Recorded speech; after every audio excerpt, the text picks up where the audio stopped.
ஒரு பெரிய பசுமையான காட்டில் குட்டி குரங்கு கிள்ளி வாழ்ந்தது. அதன் இளம் விரவிய உடல் மற்றும் குறும்பு பிடித்த கண்கள் காட்டின் ஒவ்வொரு மூலைக்கும் மிளிர்ந்து போய் சுற்றி வந்தது. கிள்ளி அதன் சுறுசுறுப்பான தன்மையால் தினமும் மரங்களின் உச்சியில் இருந்து கீழே தாவி யானையை பயமுறுத்தி, நரியை கிண்டல் பண்ணி, முயலுக்கு சிரிப்பை ஏற்படுத்தி காட்டின் வாழ்வில் ஒரு மகிழ்ச்சி நிரம்பிய அணைப்பாக இருந்தது. ஒரு நாள் காட்டில் ஒரு பெரிய செய்தி பரவியது. இன்று இரவு காட்டில் பொக்கிஷம் தோன்றும். இந்த செய்தி கேட்டதும் எல்லா விலங்குகள் உற்சாகத்தோடு கூடியனர். யானை சொன்னது, தங்கம் எனக்குத்தான். நரி கூறியது, வைரம் எனக்குத்தான். சிங்கம் என்றது, நான் தான் முதல்ல கண்டுபிடிப்பேன். எல்லாரும் ஓடிப்போய் தேட ஆரம்பித்தனர். இரவாக கிள்ளி ஒட்டுமொத்த எக்ஸைட்மெண்ட்குள் யோசிக்க ஆரம்பித்தது.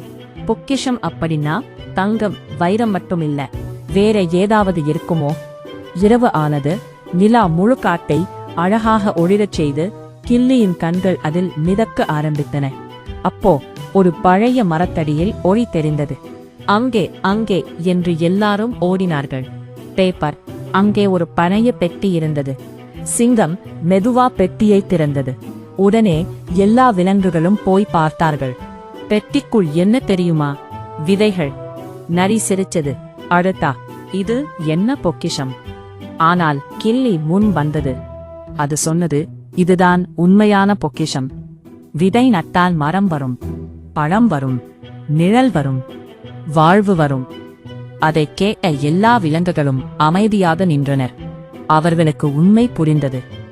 அடுத்த நாள் எல்லாரும் சேர்ந்து விதை நட்டார்கள். யானை தண்ணீர் ஊத்தியது, முயல் மண் வைத்து, நரி குழி தோண்டியது, கிள்ளி விதை போட்டது. சில மாதங்களில் காடு இன்னும் பசுமையாக மாறி, பழங்கள், பூக்கள், குளிர்ந்த நிழல் எல்லாம் நிறைந்து போனது.